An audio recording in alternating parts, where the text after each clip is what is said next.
eu cheguei no DEMA, eu e o Dr. Bruno. A gente chegou em meados do mês de janeiro e, na sequência das semanas, teve o maior desastre socioambiental do país. Vocês já chegaram pegando uma bomba, né? Foi. Que aí a gente chegou e aconteceu, então, aquele crime, né? Sim. Aquela tragédia. Fique claro, né? Crime. Sim, essa é a palavra. Com certeza. Sim. O crime que ocorreu em Brumadinho, né? Então, aí de pronto veio o maior desafio, eu posso dizer assim, da minha carreira profissional, que foi quando eu me deparei com um fato delituoso que demandaria ali um esforço que eu acho que até então eu nunca tinha me colocado à prova, no sentido de investigação e no sentido de dar uma resposta para a sociedade, né? Principalmente para as pessoas, para os familiares que perderam seus entes queridos ali, para aquela situação tão grave e que, na verdade, era uma repetição de Mariana, né? Sim. Então, aquilo tornava o fato ainda mais grave. Né? É uma investigação muito difícil, não é aquela investigação corriqueira. Exato. De furto, roubo, homicídio. Você vai lidar com algo que é muito difícil. Eu imagino o desafio que... Sim, foi um Eu nunca me desafio deparei com esse tipo de tremendo. investigação. Nem imagino como Essa seja. investigação de Mariana, que o Eduardo está falando, foi a Melina, né? Doutora Melina, né? Eu ao Vocês chegaram a certo... trocar figurinha, Não. ela era O delegada doutor em Rodrigo Itabirito. Bustamante conduziu. Excelente delegado ele era também. o regional, Amigo né, o meu, Bustamante. ele era regional de Ouro Preto. Mas em Itabirito, tinha a delegada lá, ela participou à frente disso também. Ela ajudou, né, a tocar, né? A tocar, eu lembro. Entendi. Mais ou menos disso, né? Porque vai passando Aham. tempo, né? A gente vai perdendo um pouco de informação. Mas assim, eu me recordo que assim que aconteceu, não só nós da Polícia Civil tivemos que nos mobilizar, como todo o Estado se mobilizou, né?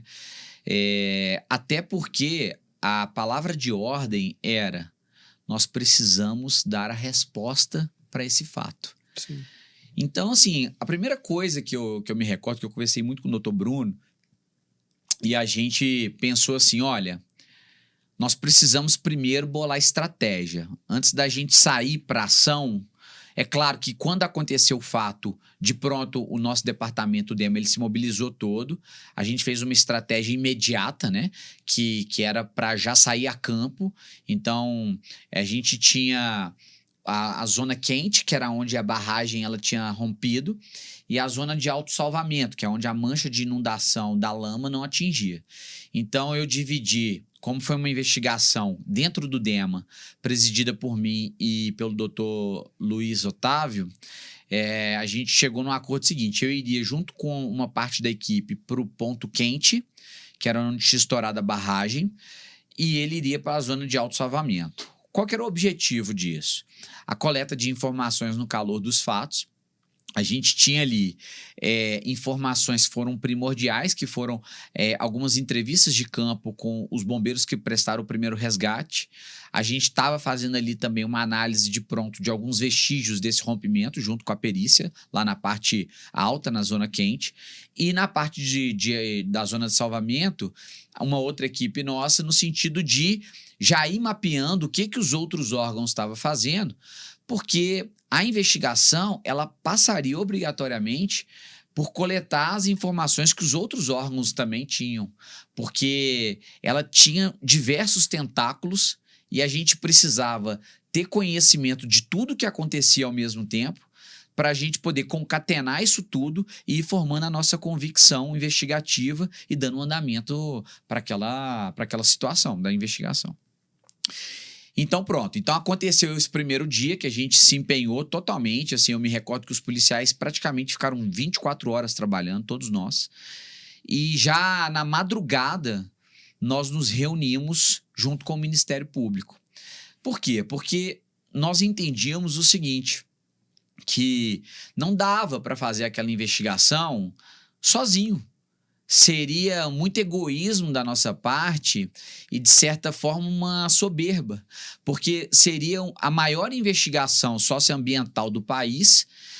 Tudo bem, a Polícia Civil ela tem muita estrutura, Sim. mas por que não abraçar mais uma estrutura que seria do Ministério Público, juntar com o Ministério Público, dar as mãos em prol de uma finalidade, digamos assim, a mesma finalidade. Qual que é?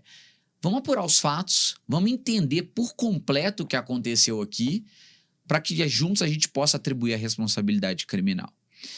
Então foi isso que foi feito. Então a gente sentou com o Ministério Público e a gente entendeu que a gente deveria, então, criar uma força-tarefa que foi formalizada através de documento próprio, na época, junto ao procurador-geral e o nosso chefe de polícia. E, então, começou um trabalho que, assim, eu confesso que eu jamais pensei em fazer parte, muito menos presidir, como eu presidi, e um trabalho belíssimo de muita parceria entre delegados e promotores na presidência das investigações. Na época foram 3 delegados presidindo, era eu, o doutor Luiz Otávio e o doutor Bruno Tasca. Uhum. E, salvo me engano, eram 6 promotores. Alguns mais à frente, outros mais na retaguarda, mas foi um time muito forte, de cabeças pensantes ali, para fazer o planejamento dessa investigação. E, assim, foi uma investigação que durou 1 ano seguido, né? Mas para a dimensão do que foi, eu posso, assim, eu tenho muita tranquilidade para dizer que foi muito célere, Sim. muito rápida. E o mais legal de tudo é porque eu via nas conversas de reuniões, que a gente fazia aquelas reuniões periódicas para estabelecer o fluxo de informação, para tratar as informações, para traçar as estratégias mais específicas, que a dedicação de cada policial nosso civil. Isso dali me chamou muito a atenção, porque todo mundo queria, porque queria ir a fundo nessa história. Então, a gente teve uma gama de informações, né? Foram diversos aparelhos eletrônicos, né? Que nós, em razão de mandados de busca e apreensão, que a gente foi coletando, arrecadando, apreendendo de investigados. Você tem que extrair informação, fazer análise de dados. Isso. Então, foi uma gama de informações, assim, teras e teras bytes de análise. Então, a gente tinha que fazer análise de vínculo. Sim. A gente contou muito com o empréstimo também do MP, da equipe do MP, mas a nossa equipe também junto abraçou isso. Então, foi feita uma análise muito importante desse material. Foram, digamos assim, nós realizamos também alguns mandados de prisão temporária, que também foram importantes para a investigação, assim, para o curso da investigação. E à medida que a gente ia, digamos assim, analisando e realizando as análises de vínculos, a verdade ia aparecendo. Uhum. Então, aquela sensação no início, aquele temor no início, fala assim, olha, esse é o maior desafio da nossa vida.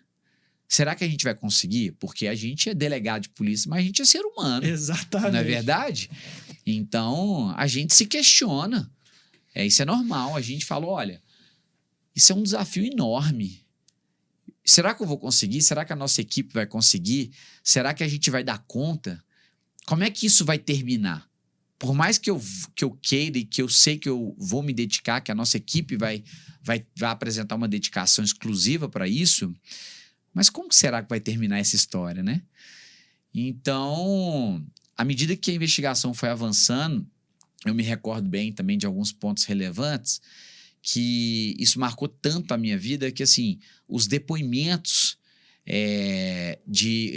as declarações de algumas vítimas que sobreviveram, igual teve de um senhor que estava numa caminhonete e aquela caminhonete que foge da lama? Que foge da lama. Cara, que pega um monte de gente. Sim. Caraca, foi a velho. primeira Isso oitiva. deve ser de arrepiar. Não, você fazer essa assim, oitiva. Sinceramente, me emocionou durante o interrogatório e emocionou muito o escrivão. Na verdade, emocionou a delegacia inteira. Foi muito comovente, porque, assim, na hora que a gente começou a fazer a oitiva, ele começou a contar, porque a gente pede uma ordem cronológica do acontecimento, porque a gente precisa retratar exatamente como que aquela pessoa vivenciou aquele fato relacionado ao crime. Então, assim, quando ele ia contando, e no momento que ele chega no momento crucial, onde ele fala, eu vi um mar de rejeito chegando para cima de mim e carregando vagões que vinham pulando, empilhando. Você imagina a força de um rejeito que está levando, como se fosse esse copo de água, assim, fácil, um vagão de ferro. Então, o peso e a força disso. Então, ele viu, eu lembro muito bem que essa pessoa me disse assim, doutor, eu tinha certeza que eu ia morrer. Eu não tinha a menor dúvida. Eu falei, eu vou morrer. E aí, eu me recordo bem que ele falou que o vagão, na hora que ele olhou para cima, ele viu o vagão vindo, o vagão veio e ao invés de bater em cima da caminhonete que ele estava dirigindo, bateu na frente. Então, fez com que a caminhonete, ela subisse.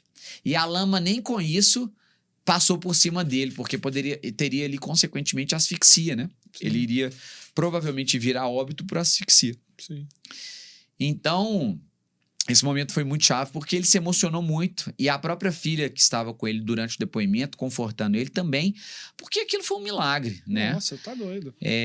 Então, e a riqueza de detalhes, isso tudo foi muito importante para a investigação.